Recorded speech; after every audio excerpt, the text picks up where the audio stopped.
Welcome to JK civil services. आपको PDFs और tests जो है वो जेके सिविल सर्विसेज ऐप पे मिलेंगे और ऐप का जो लिंक है वो आपको इसी वीडियो के डिस्क्रिप्शन में मिल जाएगा। आज का जो लेक्चर है वो जेएनके इकोनॉमी पे रहने वाला है, जैसे कि आप देख सकते हैं। अगर जेएनके इकोनॉमी की बात करूं तो आपको ऑलमोस्ट 5 to 6 लेक्चर्स मिलेंगे। इन 5 to 6 लेक्चर्स में से एक लेक्चर ऐसा होगा जो एमसीक्यू वीडियो होगा, ठीक है। और एमसीक्यू वीडियो जो है वो आपको लास्ट में मिलेगा, ठीक। लास्ट में इसलिए क्योंकि आपने जो पीछे पढ़ा होगा 5 लेक्चर्स में वो आप इन एमसीक्यूज़ में आंसर कर सकते हो, ठीक है। और आप अपना स्टैंडर्ड देख सकते हो कि आप कहाँ पे हो, आपकी नॉलेज टेस्ट कर सकते हो इन एमसीक्यूज़ के थ्रू। इनमें सिर्फ वही एमसीक्यूज़ नहीं होंगे जो हम यहाँ पे पढ़ेंगे, कवर करेंगे, हालांकि वो एमसीक्यूज़ भी होंगे जो प्रीवियस ईयर क्वेश्चंस में जेकेएसएसबी के द्वारा पूछे गए हैं, ठीक है। तो चलिए विदाउट डू आज का जो इंट्रोडक्टरी चैप्टर है हमारा, आज का जो इंट्रोडक्टरी लेक्चर है वो हम डिस्कस करने वाले हैं। देखिए इकोनॉमी की अगर मैं सिंपल टर्म्स में बात करूं, ठीक है, अगर मैं सिंपली इकोनॉमी को एक्सप्लेन करूं या समझाऊं तो इकोनॉमी में हम सिर्फ मतलब मोस्टली पैसा रिलेटेड चीज़ें जो है वो डिस्कस करते हैं, मीन्स मनी रिलेटेड चीज़ें जो है वो डिस्कस करते हैं हम इकोनॉमी में, ठीक है। अब देखिए इसको मैं थोड़ा सा डिटेल में आपको एक्सप्लेन करना चाहूँगी। देखिए इकोनॉमी में 3 चीज़ें आती हैं, एक तो प्रोडक्शन, कंजम्पशन एंड डिस्ट्रीब्यूशन। कैसे वो भी हम एक्सप्लेन करेंगे। देखिए प्रोडक्शन का मतलब आप सबको पता ही है, कुछ प्रोड्यूस करना, कुछ बनाना, ठीक है, या इसको हम मैन्युफैक्चर भी बोल सकते हैं, ठीक है, मैन्युफैक्चर करना कुछ, ठीक है। प्रोडक्शन का मतलब क्या होता है, कुछ मैन्युफैक्चर करना। अब देखिए मैन्युफैक्चर कुछ चीज़ बनाने के लिए हमें पहले एक रॉ मटेरियल चाहिए होता है, ठीक है, एक रॉ मटेरियल चाहिए होता है, उससे फिर हम फिनिश्ड प्रोडक्ट बनाते हैं, ठीक है। तो ये जो होता है ये रॉ मटेरियल ये अनफिनिश्ड होता है और ये जो होता है प्रोडक्ट जो हमें लास्ट में बनता है वो होता है प्रोसेस्ड, मीन्स उसमें वो हम यूज़ करते हैं, वो हम खाते हैं बाद में अगर वो खाने वाली चीज़ है, या पहनते हैं अगर वो पहनने वाली चीज़ है, ठीक है। तो अगर प्रोडक्शन की बात करूँ तो प्रोडक्शन होती है मेनली यूजिंग रॉ मटेरियल्स। इसको एक एक्सप्लेन करना चाहूँगी एक एग्जाम्पल के थ्रू। देखिए अगर मैं वीट की एग्जाम्पल करूँ, वीट की एग्जाम्पल आपको बताऊँ तो वीट जो है वो एक रॉ मटेरियल है, वीट जो है वो एक रॉ मटेरियल है, उससे हमारे पास ब्रेड बन रहा है और ब्रेड जो है वो एक फिनिश्ड प्रोडक्ट है क्योंकि ब्रेड को हम फिर खाते हैं, ठीक है। तो ये हो गई प्रोडक्शन, ठीक है। फिर हो गई कंजम्पशन, कंजम्पशन आ गया है, जैसे ब्रेड बन गया, ब्रेड को हमने खा लिया तो दैट इज़ कंजम्पशन, ठीक। अब सारा ब्रेड हमने नहीं खाया, मान लीजिए अगर हमारे पास 10 ब्रेड के पैकेट्स बन गए, एक पैकेट हमने खा लिया, बाकी के जो 9 पैकेट्स बचे हुए हैं उनको हम क्या करेंगे, उनको हम ट्रेड करेंगे, ठीक है। बाकी के जो 9 पैकेट्स बचेंगे उनका हम ट्रेड करेंगे, इस ट्रेड को बोलते हैं डिस्ट्रीब्यूशन, ठीक। देखिए आई होप ये 3 चीज़ें आपको क्लियर हो गई होंगी। इकोनॉमी में 3 चीज़ें आती है, प्रोडक्शन, कंजम्पशन एंड डिस्ट्रीब्यूशन, ठीक है। Production, consumption and distribution. Production में यूजिंग रॉ मटेरियल्स हम कुछ बनाते हैं, जैसे वीट यहाँ पे रॉ मटेरियल था, हमने बनाया ब्रेड, ये हो गई मैन्युफैक्चरिंग या प्रोडक्शन। फिर हमने इस ब्रेड को कंज्यूम किया, बाकी बचा कुचा सरप्लस हम उसको बोलते हैं, या एक्स्ट्रा क्वांटिटी जो हमारे पास ब्रेड की थी वो हमने ट्रेड कर दी, यानी कि उसको हमने डिस्ट्रीब्यूट किया, ठीक है। चलिए ये चीज़ें आपको समझ आ गई होंगी। अब मैं आपको इकोनॉमी थोड़ा सा और डिटेल में समझाना चाहूँगी, ठीक है। यहाँ से यहाँ चलिए आप अभी, ठीक है। देखिए इकोनॉमी जो है, अगर मैं यूटी की बात करूँ, जेएनके यूटी की बात करूँ अगर इकोनॉमी के रिलेटेड, तो जेएनके इकोनॉमी में कुछ गुड्स बनते हैं और कुछ सर्विसेज भी प्रोवाइड होती हैं, ठीक है। कुछ गुड्स बनते हैं और कुछ सर्विसेज भी प्रोवाइड होती हैं। देखिए जब हम इकोनॉमी की बात करते हैं ना तो हम मोस्टली गुड्स और सर्विसेज के बारे में बात करते हैं, ठीक है। गुड्स और सर्विसेज मीन्स क्या चीज़ें बन रही हैं और कौन सी सुविधाएं या सेवाएं हमें मिल रही हैं, ठीक है। तो अब अगर जेएनके यूटी की बात करूं तो इसमें कुछ गुड्स बन रही हैं, कुछ सर्विसेज बन रही हैं। आपको लेना देना नहीं है कि वो सर्विसेज कौन बना रहा है, गुड्स कौन बना रहा है, आपको चाहे फिर वो, आपको सिर्फ ये रखना है याद कि वो जेएनके यूटी में बन रही हैं, ठीक है। देखिए फिर जेएनके यूटी में अगर मैं हूँ, मैं बना रही हूँ, चाहे बाहर वाली स्टेट से कोई जेएनके यूटी में आके बना रहा है, वो आपका सिरदर्द नहीं है। सिर्फ आपको ये याद रखना है कि ये जेएनके यूटी में प्रोड्यूस हो रहा है, ठीक। अब देखिए अब जेएनके यूटी में जो गुड्स प्रोड्यूस हो रही हैं, एक तो हम खुद कंज्यूम कर रहे हैं, ठीक है, लेकिन बाकी जो सरप्लस है हमारे पास, जो अभी हम नहीं खाएंगे, हम चाहते हैं कि हम उसका ट्रेड करें, उसका डिस्ट्रीब्यूशन करें, तो हम उन गुड्स और सर्विसेज को बाहर भेजेंगे, ठीक है, बाहर की यूटी में या तो स्टेट्स में भेजेंगे, ठीक। या कहीं कंट्रीज़ में भी भेज सकते हैं, मतलब हम अपने यूटी से उसको बाहर भेज रहे हैं उन गुड्स और सर्विसेज को। अब देखिए फ्री में तो हम भेजेंगे नहीं, उनके बदले में हमें कुछ ना कुछ तो मिलना चाहिए ना, तो उनके बदले में हम लोगों को क्या मिलेगा, मनी मिलेगा। ठीक है, इसको हम बोलते हैं इनफ्लो ऑफ मनी, क्योंकि ये यूटी थी, यूटी में मनी आया। देखिए एक बार मैं साफ से आपको बता देती हूँ।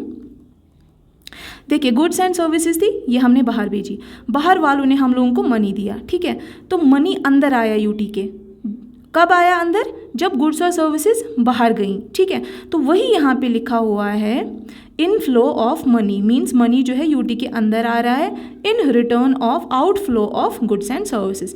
लेकिन कैसे अंदर आ रहा है, तभी अंदर आ रहा है जब हम गुड्स और सर्विसेज को बाहर बेच रहे हैं, क्योंकि जिनको हम दे रहे हैं, जिन यूटीज़ और स्टेट्स को हम दे रहे हैं, वही हमें पैसा दे रहे हैं और वो पैसा हमारी यूटी के अंदर आ रहा है। आई होप ये वाली चीज़ क्लियर हो गई होगी।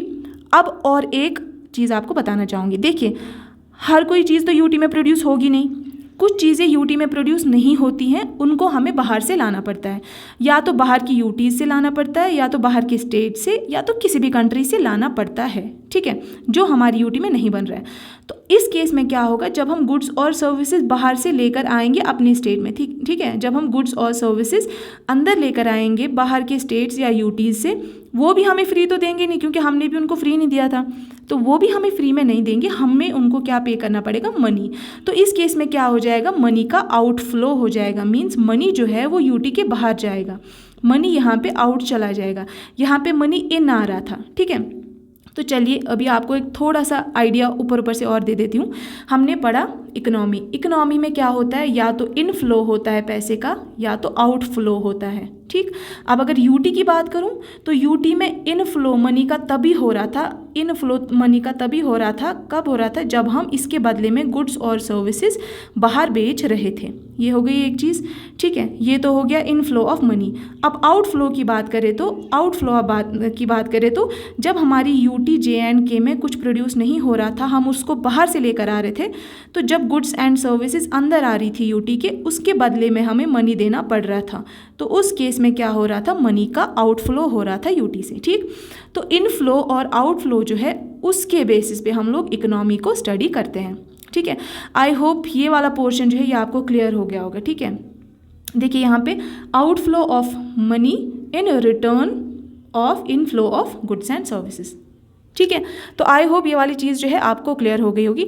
अब देखिए जो इकोनॉमी होती है, इकोनॉमी मेजरली किस पे डिपेंडेंट होती है, रिसोर्सेज पे डिपेंडेंट होती है। ठीक है, रिसोर्सेज का मतलब होता है कोई भी एक ऐसी चीज़ जिससे हमें कुछ बेनिफिट हो रहा हो, ठीक है, जो हमारे लिए यूज़फुल हो, जिसको हम यूज़ करके उसका बेनिफिट लेते हैं। ठीक, तो इकोनॉमी जो है इन्हीं रिसोर्सेज की टर्म में पढ़ा जाता है। ठीक है, तो चलिए अब देखते हैं JNK यूटी में कौन कौन सी ऐसी रिसोर्सेज है जिससे हमारी इकोनॉमी बूस्ट हो रही है। ठीक है, अब देखिए पहली चीज़ आती है रिवर्स।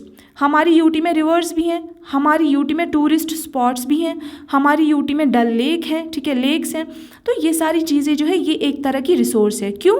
क्योंकि इनसे हम अपनी इकोनॉमी जो है वो बूस्ट कर रहे हैं, इनसे हम अपनी इकोनॉमी को ग्रो करवा रहे हैं, इनसे हम पैसा जो है कमा रहे हैं। ठीक है, तो चलिए अब एक्सप्लेन करते हैं कि कैसे है ये हमारे लिए रिसोर्सेज। ठीक है, ये हमारे लिए यूज़फुल कैसे हैं।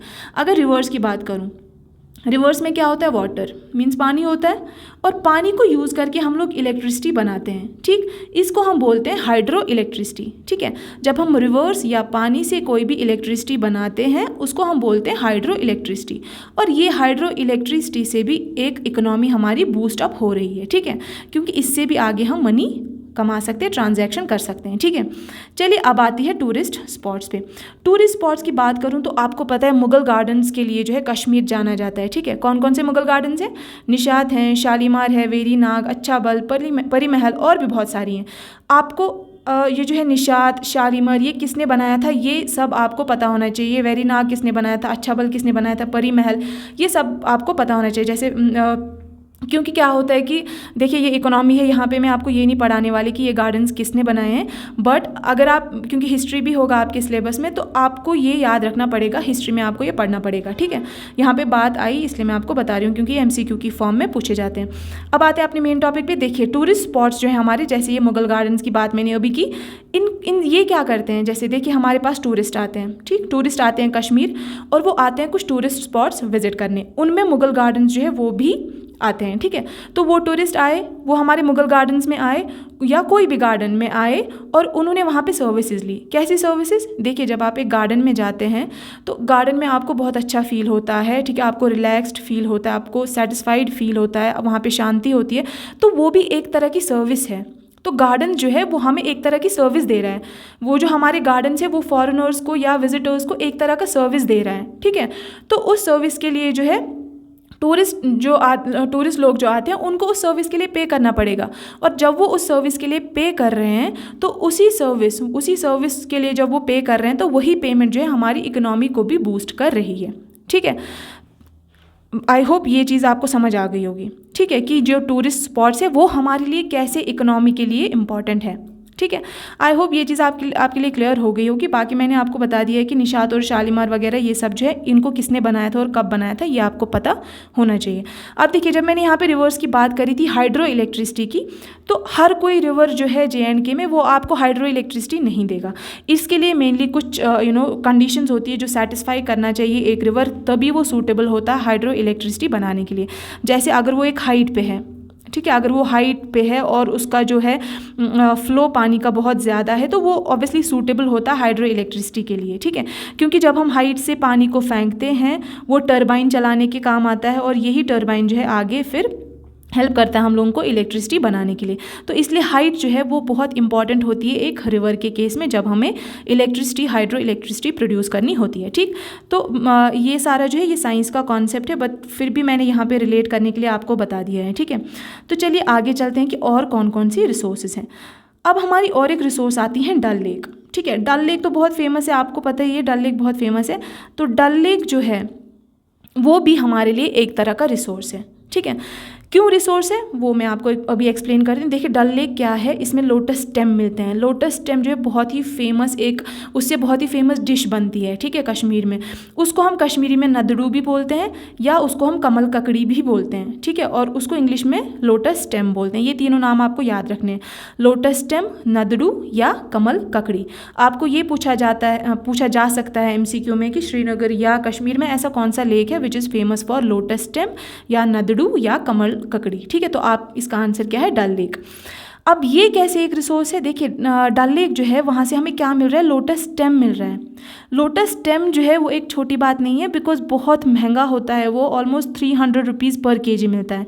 1 kg जो लोटस स्टेम है वो हमें 300 रुपये का मिलता है, ठीक है। तो अगर हम एज अ यूटी, हमारी यूटी में ये लोटस स्टेम बन रहा है और बाहर की यूटी का या बाहर की स्टेट का कोई हमारी यूटी को विजिट करता है तो हम उसको ये लोटस स्टेम जो है कितने रुपीज़ में देते हैं, 300 रुपीज़ में 1 kg देते हैं। तो हमारे पास इस लोटस स्टेम से पैसा आ रहा है, ठीक है, इस लोटस स्टेम से हमारी यूटी में पैसा आ रहा है। तो डल लेक, ये कहाँ से आया लोटस स्टेम, ये इसका सोर्स जो है वो डल लेक है। तो डल लेक या लोटस स्टेम जो है वो भी हमारे लिए एक रिसोर्स है, वो भी एक तरीका है किसके लिए, इकोनॉमी बूस्ट करने के लिए, उससे भी पैसा आ रहा है यूटी में, ठीक है। आई होप ये चीज़ भी आपको क्लियर हो गई होगी, ठीक है, कि डल लेक जो है वो कैसे एक रिसोर्स है हमारे लिए, या टूरिस्ट स्पॉट्स जो है वो हमारे पास इकोनॉमी कैसे बूस्ट करते हैं हमारी कंट्री में, यूटी में, क्योंकि यहाँ पे यूटी की बात कर रहे हैं, या रिवर्स जो है वो कैसे एक हमारी इकोनॉमी को बूस्ट कर रही है। आई होप ये सारी चीज़ें आपको समझ आ गई होंगी। अब देखिए, अगर डल लेक की बात करूँ, वहाँ पे सिर्फ और सिर्फ लोटस स्टेम ही नहीं मिलती है, वहाँ पे हाउस बोट्स भी होती हैं, ठीक है। और हाउस बोट्स जो बहुत फेमस होती हैं, क्योंकि उसमें टूरिस्ट जो आते हैं वो बैठते हैं और बहुत ही ज़्यादा चार्जेस उनको देने पड़ते हैं, ठीक है। और क्योंकि वो भी एक सर्विस प्रोवाइड कर रहे हैं, तो वो पैसा चार्ज इसलिए करते हैं क्योंकि वो सर्विस के लिए हम लोग पैसा देते हैं, ठीक है। देखिए, अगर आप राइड ले रहे हैं हाउस बोट की तो आप उनको पैसा दे रहे हैं, किस लिए, क्योंकि वो आपको एक सर्विस प्रोवाइड कर रहे हैं, वो आपको राइड दिलवा रहे हैं। तो राइड जो है ये भी एक सर्विस है, तो आप फ्री में तो जाएंगे नहीं राइड करने, तो आपको उसमें पैसा देना पड़ेगा। तो ये हाउस बोट्स जो है इनकी हेल्प से भी हमारी इकोनॉमी बूस्ट हो रही है, बिकॉज इनकी हेल्प से भी जब टूरिस्ट वगैरह आते हैं तो हमारी जो यूटी है वहाँ पे इनफ्लो ऑफ मनी हो जाता है, मीन्स मनी जो है वो यूटी में आता है हाउस बोट्स के थ्रू, डल लेक में लोटस स्टेम के थ्रू, टूरिस्ट स्पॉट्स के थ्रू और रिवर्स के थ्रू, ठीक है। आई होप ये सारी चीज़ें आपको क्लियर हो गई होंगी, ठीक है। चलिए, अब जो इकोनॉमी है, आपने देखा ही है कि इकोनॉमी जो है वो एक यूटी के लिए इकोनॉमी जो है वो एक बहुत ही मेजर एस्पेक्ट है, क्योंकि इससे हमें पता चलता है कि यूटी जो है वो कितना ग्रो कर रही है, ठीक है। इससे हमें पता चलता है कि यूटी कितना ग्रो कर रही है। तो अब इस इकोनॉमी को मेजर करना इज़ वेरी इंपॉर्टेंट, ठीक है। क्यों? ताकि हमें पता चले कि यूटी ने जो है प्रीवियस ईयर्स में, प्रेजेंट में और फ्यूचर में, ठीक है, ताकि हम इन 3 चीज़ों का जो है कंपैरिजन कर सकें। मींस हमें इकोनॉमी इसलिए मेजर करना है ताकि हमें ये पता चले कि प्रेजेंट में यूटी की इकोनॉमी कितनी है, प्रीवियस ईयर्स में कितनी थी और आने वाले फ्यूचर में कितनी हो सकती हैं, ठीक है। इससे हमें क्या पता चलता है, अपने जो यूटी का है वो ग्रोथ पता चलता है, ठीक है। तो इसलिए इकोनॉमी को मेजर करना बिकम्स वेरी इंपॉर्टेंट। अब इकोनॉमी को मेजर कैसे करें? इसके लिए कुछ इंडिकेटर्स होते हैं। इंडिकेटर्स मीन्स जो हमें बताते हैं कि इकोनॉमी कितनी है, ज़्यादा है या कम है, उनको हम बोलेंगे इंडिकेटर्स, ठीक है। जो हमें इंडिकेट करते हैं, जो हमें बताते हैं, ठीक। अब जो ये इंडिकेटर्स होते हैं ये माइक्रो इंडिकेटर्स होते हैं और मैक्रो इंडिकेटर्स होते हैं। देखिए, माइक्रो वर्ड से ये आपको पता चलना चाहिए। माइक्रो का मतलब होता है स्मॉल, ठीक, और मैक्रो का मतलब होता है लार्ज। तो पहले हम माइक्रो की बात करते हैं। माइक्रो का क्योंकि मतलब है स्मॉल, तो दैट मीन्स ये एक इंडिविजुअल के बारे में बात करता है या एक सिंगल हाउस होल्ड के बारे में बात करता है, ठीक है। जो माइक्रो इंडिकेटर्स हैं वो किसके लिए यूज़ करते हैं हम लोग? अगर हमें इंडिविजुअल की स्टडी करनी हो, इंडिविजुअल कितना कमा रहा है, कितना इनकम है उसका, या एक सिंगल हाउस होल्ड की इकोनॉमी कैसी है, उसका इनकम लेवल कैसा है, अगर हमें वो स्टडी करना हो तो वो हम माइक्रो इंडिकेटर्स से करते हैं, ठीक है। बट यहाँ पे हम किसकी बात कर रहे हैं? यहाँ पे हम यूटी की बात कर रहे हैं। और यूटी जो है वो एक इंडिविजुअल तो है नहीं, यूटी में बहुत सारी चीज़ें आती है। तो यूटी जो है that is a major concept, ठीक है। तो यूटी पे हम मैक्रो लेवल में बात करेंगे, ठीक है। तो अब इंडिकेटर जो है वो सिर्फ माइक्रो ही नहीं, मैक्रो भी है, और ये मैक्रो ही हमें हेल्प करेगा यूटी के बारे में स्टडी करने में, ठीक है। मैक्रो का मतलब अगर वर्डली मीनिंग देखा जाए तो दैट इज़ लार्ज। मैक्रो का मतलब होता है लार्ज, ठीक है। और मैक्रो इंडिकेटर्स हमें क्या हेल्प करते हैं कि नेशन का इकोनॉमी कैसा है, या स्टेट का इकोनॉमी कैसा है, या यूटी का इकोनॉमी कैसा है। मींस एक ओवरव्यू देता है एक पूरे नेशन का, एक पूरे स्टेट का, या एक पूरे यूटी का, ना कि इंडिविजुअल यूनिट का, ठीक है। अब जो ये मैक्रो इंडिकेटर्स है ये भी बहुत सारे होते हैं, ठीक है। मैक्रो इंडिकेटर्स जो है वो भी बहुत सारे होते हैं। तो उसमें से जो एक मेजर इंडिकेटर होता है दैट इज़ जीडीपी, ठीक है, जीडीपी। अगर नेशन की बात करें तो नेशन के केस में इट इज़ सिंपल जीडीपी, और अगर स्टेट या यूटी की बात करें तो इसमें it is SGDP. S stands for state, ठीक है। स्टेट जीडीपी है स्टेट एंड यूटी के केस में, एंड नेशन के केस में है जीडीपी, ठीक है। और जीडीपी का जो फुल फॉर्म है that is gross domestic product, ठीक है, gross domestic product. And SGDP का मतलब है स्टेट ग्रॉस डोमेस्टिक प्रोडक्ट, ठीक है। आई होप ये सारी चीज़ें क्लियर हो गई होंगी, ठीक है। अब देखिए, अब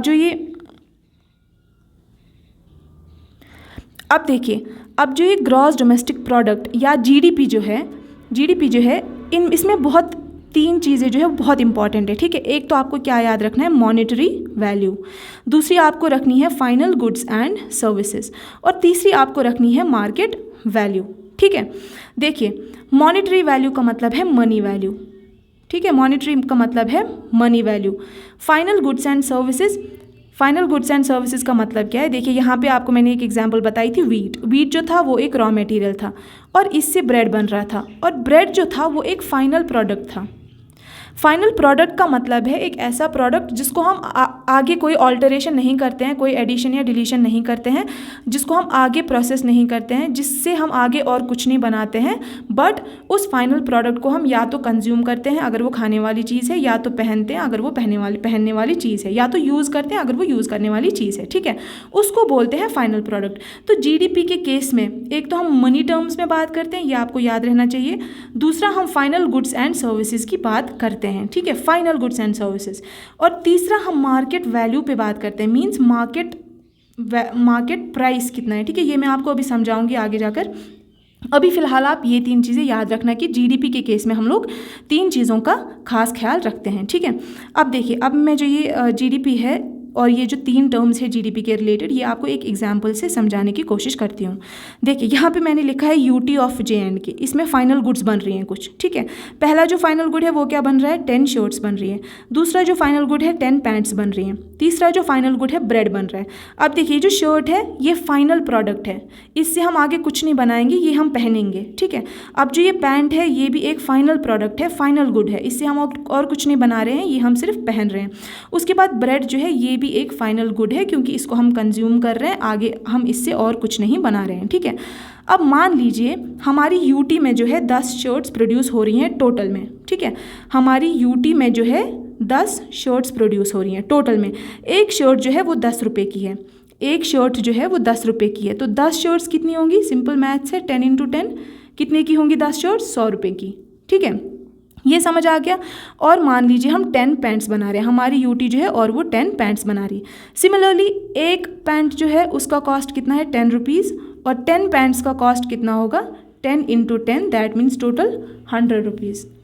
उसके बाद अगर मैं 10 ब्रेड्स की बात करूँ, 10 ब्रेड्स बना रही है हमारी यूटी, तो उसमें से एक ब्रेड जो है वो 10 रुपये की है, तो 10 ब्रेड्स कितने की बनेंगी, 10 × 10, ये भी 100 रुपीज़ की बनेंगी, ठीक है। तो ये 3 चीज़ें आपको याद रखनी है, ठीक है। एक तो हमारी यूटी 10 शर्ट्स बना रही है, उससे हमें 100 रुपीज़ मिल रहा है। 10 पैंट्स बना रही है, उससे हमें 100 रुपीज़ मिल रहा है। और 10 ब्रेड्स बना रही हैं, उससे भी हमें 100 रुपीज़ मिल रहा है, ठीक है। यहाँ से आपको एक्सप्लेन कर देती हूँ एक बार फिर से। देखिए 10 शर्ट्स बना रही थी, फाइनल गुड था, एक शर्ट का कॉस्ट कितना था 10 रुपीज़, और 10 शर्ट्स जो है वो 100 रुपये में बिक रही थी। वैसे ही 10 पैंट्स थी, एक पैंट का कॉस्ट 10 रुपीज़ था, और 10 शर्ट्स जो है 100 रुपये की बिक रही थी। 10 ब्रेड्स थी, एक ब्रेड जो है 10 रुपये की बिक रही थी, तो 10 ब्रेड्स कितने की बिकेंगी 100 रुपये की, ठीक है। ये 100 और ये 100, इसका टोटल जब हम करेंगे तो हमारे पास बनता है 300। और जो ये 300 है यही है हमारा SGDP, that means state gross domestic product, ठीक है। अब देखिए ये 3 चीज़ें जो मैंने आपको इनिशियल में बताई थी, 3 चीज़ें, दैट मीन्स एक तो monetary value, final goods and services and market value, इसको अब यहाँ से टैली कीजिए। फाइनल गुड्स एंड सर्विसेज आपको पता है शर्ट्स, पैंट्स और ब्रेड्स, जिससे हम आगे कुछ नहीं बनाएंगे, जो हम डायरेक्टली या तो यूज़ करेंगे या कंज्यूम करेंगे। फिर मॉनेटरी वैल्यू मीन्स उनका मनी कॉस्ट कितना है, ठीक है। मार्केट वैल्यू मीन्स मार्केट में वो कितने पे बिक रही है। एक शर्ट जो है मार्केट में 10 रुपये पे बिक रही है, ठीक है, तो 10 शर्ट 100 रुपये की बिक रही है, तो ये आ गई इसकी market value. Market value in terms of money, उसी को बोलते हैं मॉनेटरी वैल्यू, मार्केट वैल्यू और फाइनल गुड्स एंड सर्विसेज, ठीक है। आई होप ये सारी चीज़ें जो है आपको क्लियर हो गई होंगी। अब हम बात करेंगे SGDP की, ठीक है। SGDP की और थोड़ी डिटेल में बात करेंगे, ठीक है। अभी तक हम SGDP ही कर रहे थे एक्सप्लेन आपको, अभी हम थोड़ा सा और बात करेंगे SGDP के बारे में, ठीक है।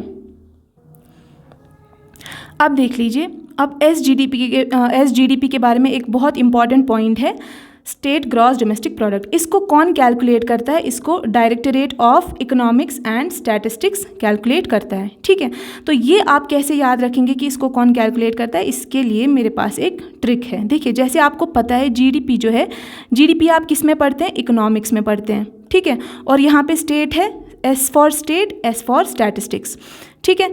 SGDP को कैसे याद रखेंगे आप, GDP जो है वो आप इकोनॉमिक्स में पढ़ते हैं, तो ये आ गया इकोनॉमिक्स, और S से मतलब है स्टेट, और यहाँ पे S से मतलब है स्टैटिस्टिक्स। तो ऐसे आप याद रख सकते हैं दैट GSTP, ठीक है, या SGDP जो है स्टेट का GDP जो है that is calculated by directorate of economics and statistics.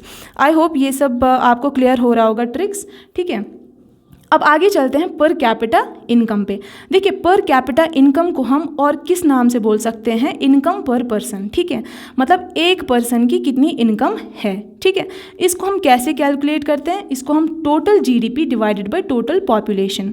GDP को कैसे कैलकुलेट करते थे ये आपको मैंने बता दिया है, GDP को हम कैसे कैलकुलेट करते थे ये आपको बता दिया है, ठीक है। फिर चाहे वो SGDP हो, फिर चाहे वो SGDP हो या सिंपल GDP हो, कैलकुलेशन दोनों का सेम ही है, बस S स्टैंड्स फॉर स्टेट या UT एंड GDP जो है वो सिर्फ इंडिया की बात करता है, ठीक है। अब देखिए पर कैपिटा इनकम जो होता है इसमें हम एक सिंगल पर्सन की बात करते हैं कि एक पर्सन का इनकम कितना है, ठीक है। फॉर एग्जाम्पल इसलिए इसका दूसरा नाम क्या है, ऑल्सो नोन एज इनकम पर पर्सन, एक इंसान की कितनी इनकम है, ठीक। तो इसको हम कैसे कैलकुलेट करते हैं, अगर आपने एक यूटी की, मान लीजिए जो हमने अभी कैलकुलेट किया था 300 रुपये आ गया था हमारी यूटी का जीडीपी, तो एस जीडीपी हमारा कितना था 300 रुपये, ठीक है। और मान लीजिए हमारी यूटी की पॉपुलेशन कितनी है 30 पीपल, ठीक है, 30% से हमारी यूटी की पॉपुलेशन, और टोटल जीएसडीपी कितना था 300 रुपीज़, ठीक है। इसको कट कीजिए, 3 1 जा 3, 3 10 जा 30, तो 10 रुपीज़ हमारे पास क्या आता है पर कैपिटा इनकम, या जिसको आप इनकम पर पर्सन भी बोलते हैं। दैट मीन्स एक इंसान की कितनी इनकम है, 10 रुपीज़ है एक इंसान की इनकम, ठीक। अगर आप इसको वेरीफाई करना चाहें तो वेरीफाई भी कर सकते हैं, जैसे एक इंसान की 10 रुपीज़ थी और 30 पीपल थे, तो ये टोटल आ गया 300। ये है हमारे पास SGDP। आई होप ये चीज़ क्लियर हो गई होगी। तो बस यहाँ पे मैंने वही एक्सप्लेन किया है, कि पर कैपिटा इनकम जो है that is total GDP divide by total population. ये इसका फॉर्मूला है।